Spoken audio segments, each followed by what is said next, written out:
Mas okay ka lang ba? Gusto mo magpa-check sa doktor? Baka may iba pang injuries aside from those? No, it's okay. Okay lang ako, Marco.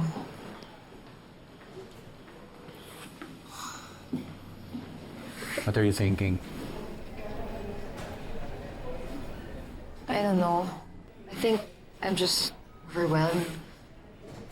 Sa ngayon, di kami okay ni Angel eh. Tapos ako pa yung pinagbibintangan ng mama mo. Tapos yung pinsan ni Trixie, ako din yung DMTM. Love, trust me. Malilinis din yung pangalan mo. Oras na magsalita na si Trixie, matatapos na lahat ng mga maling hinalan niya sa'yo.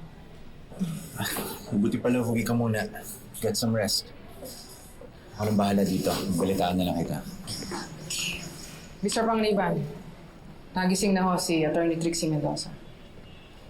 Go. Sige na, una ko alabahin.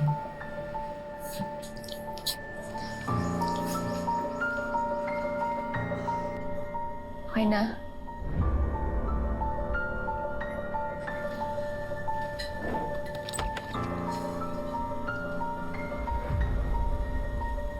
Trixie.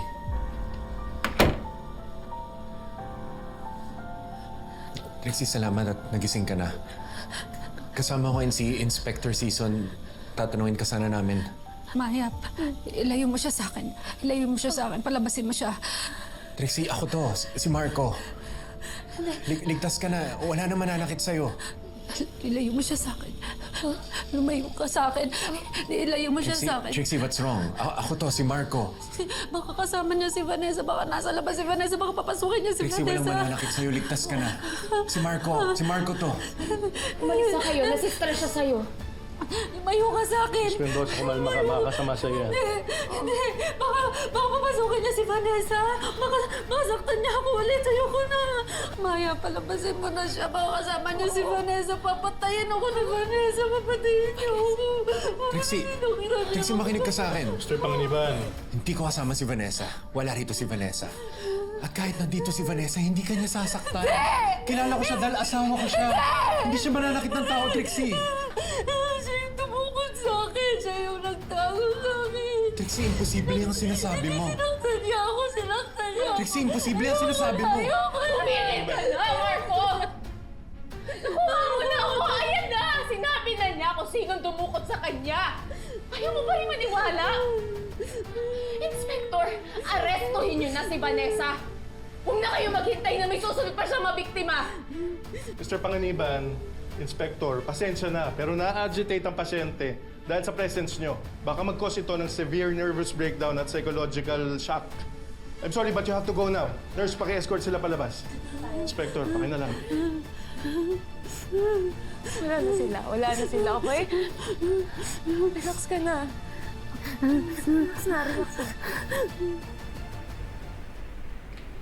Ay, Bes, yan na pala yung pinapaabot ni Lorraine. Case files ng Hidalgo case. Alam mo, in fairness, ha? Kahit pinagsasabay mo yung trabaho, mga anak mo, pati mga problema, fresh ka pa din. Like me. Alam mo, iniisip ko na lang na malapit nang matapos to. Lalo na ngayon, safe na si Trixie.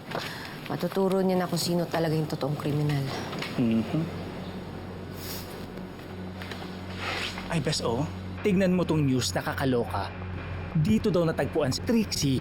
Sa kasalukuyan ay pinaghahanap na ng mga otoridad ang bahay kung saan dinala ang mga biktima.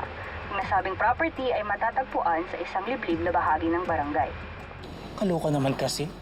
Parang set ng horror movie. Sino ba namang demonyo ang makakaisip magtago ng tao dyan, di ba?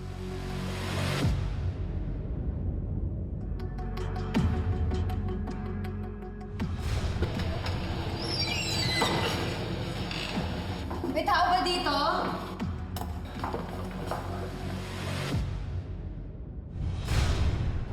Fons, diyan natin sinundan si Angel noon. OMG, oo nga! Naaalala ko dyan, nagpunta tayo dyan!